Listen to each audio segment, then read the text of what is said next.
Si je vous dis milieu néerlandais très complet, créatif et star du ballon rond, vous me répondrez sûrement Ruud Gullit, Edgar Davids ou encore Clarence Seedorf.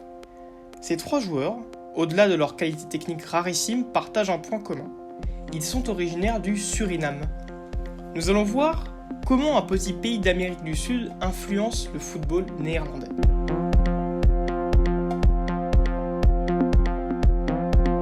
Le Suriname tout d'abord, c'est où ?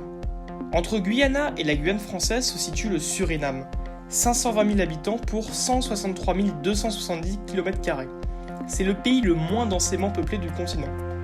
La région est colonisée au XVIIe siècle par les Provinces-Unies, nom usuel donné à la République des 7 Provinces-Unies des Pays-Bas. La Guyane néerlandaise est née. Elle fournit sucre, café, coton et chocolat à la métropole du fait de l'esclavage jusqu'à son abolition en 1863. C'est une région autonome du Royaume des Pays-Bas jusqu'en 1954, avant d'accéder à l'indépendance en 1975. Un coup d'État militaire en 1980 signe le début d'une décennie de dictature marquée par l'exécution d'opposants politiques et le déclenchement d'une guerre civile. L'économie chute, les Pays-Bas cessent de verser leur aide de développement et près de 400 000 personnes immigrent vers le pays des tulipes. Le responsable du coup d'État de 1980, Desi Bouterse, est cependant élu président de la République en 2010. On peut se demander maintenant où est le foot dans tout ça. À l'instar de la nation, le sport peine à se développer au Suriname. Le seul médaillé olympique du pays est Anthony Nesty pour sa victoire au JO de Séoul 88 au 100 mètres papillon. La politique restrictive et les peu de moyens du pays encouragent peu le football. En outre, le gouvernement met une croix sur les personnes ayant choisi la double nationalité hollandaise et l'immigration. Plus de retour possible. Les débuts. Celui qui a fait le grand saut est André Kamperveen, premier joueur surinamien à évoluer professionnellement aux Pays-Bas, avec le club du HFC Haarlem. Après sa carrière, il devient ministre des Sports du Suriname et est par la même occasion vice-président de la FIFA. Impliqué dans la vie politique du pays, il est malheureusement assassiné en 1982 lors des massacres de décembre. De plus, entre 1954 et 2000, 25 internationaux d'origine surinamienne ont porté le maillot des Pays-Bas.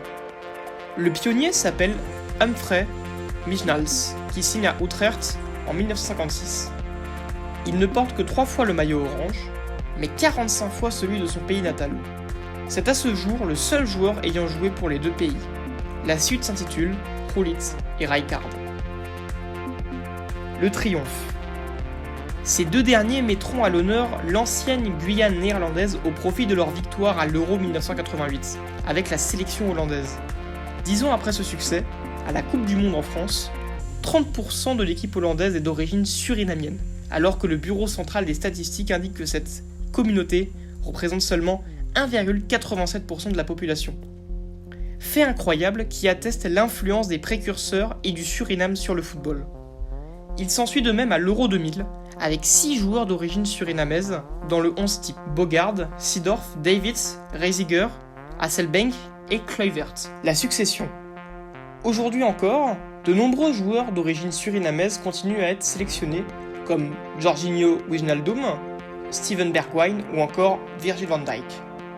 L'ancienne colonie néerlandaise évolue également de son côté.